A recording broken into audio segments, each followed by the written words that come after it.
दोस्तों जैसा कि हमने आपसे कहा था, हम बिगनर जिम वर्कआउट का पार्ट 4 लेके जल्दी ही आएंगे। तो दोस्तों ये पार्ट 4 वर्कआउट आपको सैटरडे को करना है, यानी कि आज के वर्कआउट वीडियो में हम अपने शोल्डर मसल्स को हिट करेंगे और उसके साथ हम अपने एब्स एरिया को भी टारगेट करेंगे। इससे पहले मैं इस सीरीज के बाकी के पार्ट्स को पहले ही अपलोड कर चुका हूं, आप जाकर उनको भी देख सकते हैं। तो दोस्तों वीडियो शुरू करने से पहले अगर आपके मोटिवेशन में कहीं भी कमी आ रही है तो आप हमारे मोटिवेशनल वीडियोस भी देख सकते हैं, जिनको देखने के बाद आप में जिम में वर्कआउट करने के लिए मोटिवेशन आएगा और आप अपना वर्कआउट बहुत ही बढ़िया तरीके से खत्म कर पाएंगे। तो उन वीडियोस को देखना बिल्कुल भी मत भूलिएगा। तो दोस्तों आज के वर्कआउट में सबसे पहले हम अपनी शोल्डर मसल्स को हिट करेंगे, उसके बाद हम अपने एब्स वर्कआउट को खत्म करेंगे। तो दोस्तों शोल्डर वर्कआउट की पहली एक्सरसाइज जो आपको करनी है उसको हम कहते हैं मिलिट्री प्रेस। अब आपको बारबेल को अपनी शोल्डर की विड्थ पे पकड़ लेना है और उसमें वेट लगा के उसको ऊपर की तरफ लेके आना है। आपको यहाँ पर एक चीज का ध्यान रखना है कि आपको स्टैंडिंग मिलिट्री प्रेस करनी है, बैठ के आपको एक्सरसाइज नहीं करनी है। ज्यादातर लोग इस एक्सरसाइज में अपने लोअर बैक का सहारा लेने लगते हैं और उसकी ताकत से ही बारबेल को ऊपर की तरफ उठाने लगते हैं। आपको ऐसा बिल्कुल भी नहीं करना है। आपको एक सिंपल मूवमेंट रखना है जिसमें आपकी शोल्डर मसल्स वर्क कर सकें। दोस्तों इस एक्सरसाइज के आप 5 सेट्स ले सकते हैं और रेपिटेशंस आपके रहेंगे 12। तो आपको 5 सेट्स लेने हैं 12 रेपिटेशंस के। लेकिन इस एक्सरसाइज को शुरू करने से पहले सबसे पहले आप अपने शोल्डर्स का अच्छी तरीके से वार्म अप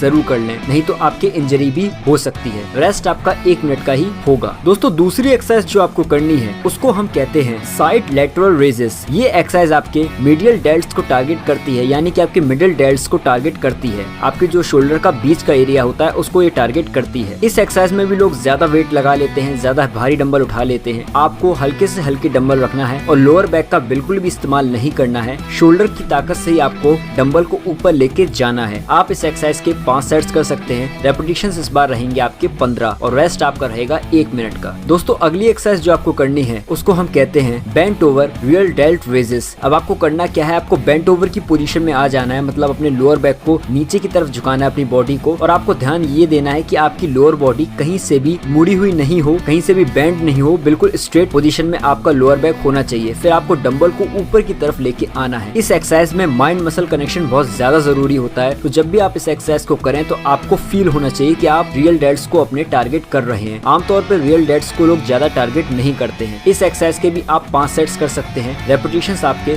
10 से 12 ही रहेंगे और रेस्ट आपका सिर्फ और सिर्फ 45 सेकंड्स का होगा। दोस्तों अगली एक्सरसाइज जो आपको करनी है उसको हम कहते हैं बारबेल फ्रंट रेजेस। अब आपको एक बारबेल को पकड़ना है और उसको अपनी शोल्डर की विड्थ के अनुसार पकड़ना है। फिर आपको बारबेल को अपने माथे तक लेके जाना है और फिर वापस उसको स्टार्टिंग पोजीशन में लेके आना है। बहुत से लोग इस एक्सरसाइज को करते समय अपने ट्रैप्स को ऊपर नीचे करते हैं। आपको ऐसा बिल्कुल भी नहीं करना है। आपको सिंपल पोजीशन रखनी है जिसमें आपका फ्रंट डेल्ट टारगेट हो सके। इस एक्सरसाइज के आप 4 सेट्स कर सकते हैं। रेपिटेशंस आपके रहेंगे 10 और रेस्ट आपका रहेगा 45 सेकंड्स का। दोस्तों अगली एक्सरसाइज जो आपको करनी है उसको हम कहते हैं अपराइट रोज। ये आपके ट्रैप एरिया को टारगेट करती है। तो आपको ये एक्सरसाइज करनी कैसे, आपको बारबेल को पकड़ना है और कोशिश आपको ये करनी है कि आपकी जो बारबेल की जो ग्रिप होगी वो थोड़ी सी हल्की सी अंदर की तरफ होगी, ज्यादा वाइड नहीं आपको रखनी है। और जब आप बारबेल को ऊपर की तरफ लेके ऊपर नीचे ज्यादा बारबेल को नहीं करना है और अपने लोअर बैक का सहारा आपको ज्यादा नहीं लेना है, नहीं तो आपकी इंजरी भी हो सकती है। और ये एक्सरसाइज जिस मसल को टारगेट कर रही है वो ये टारगेट करना भी बंद कर देगी। तो आपको अपनी पोजीशन बिल्कुल स्ट्रिक्ट रखनी है। इस एक्सरसाइज के भी आप 4 सेट्स कर सकते हैं। रेपिटेशंस आपके 10 से 12 ही रहेंगे। इस एक्सरसाइज में हैवी वेट बिल्कुल भी नहीं उठाएं, क्योंकि ये एक्सरसाइज काफी ज्यादा आपकी शोल्डर्स पे हैवी होती है, तो ये आपके शोल्डर्स को भी डैमेज कर सकती है। इसलिए कम से कम वेट उठाते हुए अपनी पोजीशन पे ध्यान दें। दोस्तों आखिरी एक्सरसाइज जो आपको करनी है उसको हम कहते हैं डंबल श्रग्स। आपको डंबल को पकड़ना है, फिर ऊपर शक करते हुए डंबल को ऊपर की तरफ लेके आना है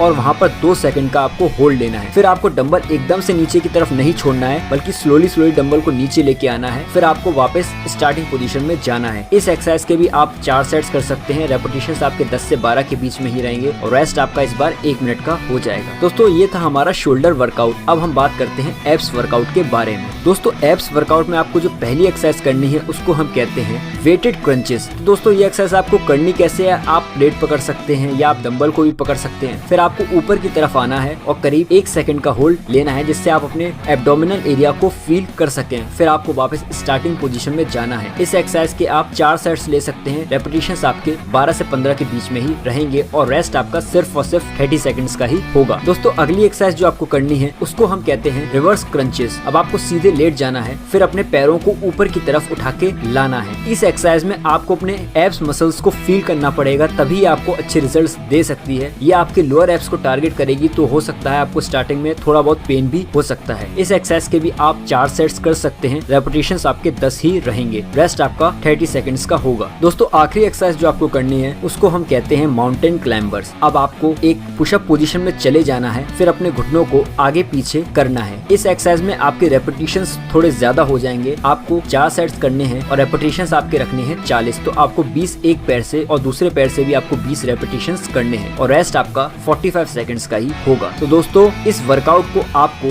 सैटरडे को करना है और इससे हमारी पूरी बिगिनर जिम वर्कआउट की सीरीज खत्म होती है। आपको बिगिनर जिम वर्कआउट का पहला पार्ट मंडे को करना है, सेकंड पार्ट ट्यूसडे को, वेडनेसडे को आपका रेस्ट रहेगा, थर्ड पार्ट आपको थर्सडे को करना है, फिर फ्राइडे को आपका रेस्ट रहेगा, फिर सैटरडे को आपको आज वाला पार्ट करना है। दोस्तों ये पूरी की पूरी वर्कआउट सीरीज को आपको कम से कम 8 हफ्ते तक फॉलो करना है और मैं दावे के साथ कह सकता हूँ कि अगर आप सीरियसली इस पूरी सीरीज को फॉलो करते हैं, जो बिगिनर लोग हैं उनको बहुत ही अच्छे रिजल्ट्स देखने को मिल सकते हैं सिर्फ और सिर्फ 8 हफ्तों में ही। अगर आप चाहें तो इन हफ्तों को बढ़ा भी सकते हैं, आप 12 हफ्तों तक भी इस वर्कआउट सीरीज को फॉलो कर सकते हैं। तो दोस्तों आपको ये वर्कआउट सीरीज कैसी लगी कमेंट सेक्शन में लिख के आप हमें बता सकते हैं। अगर आपका कोई भी डाउट है तो वो भी आप हमसे पूछ सकते हैं, मैं आपको पूरा डिटेल में इस वर्कआउट के बारे में बता दूंगा। तो दोस्तों मिलता हूँ आप सभी से अगले वीडियो में, और जाने से पहले आज ही हम एक बहुत ही जबरदस्त मोटिवेशन वीडियो अपलोड करेंगे जिसको देखना आपके लिए बहुत ज्यादा जरूरी है, तो उस वीडियो को भी देखना बिल्कुल भी मत भूलिएगा। तो दोस्तों मिलता हूँ आप सभी से अगले वीडियो में, तब तक के लिए आप सभी लोग अपना ख्याल रखिए।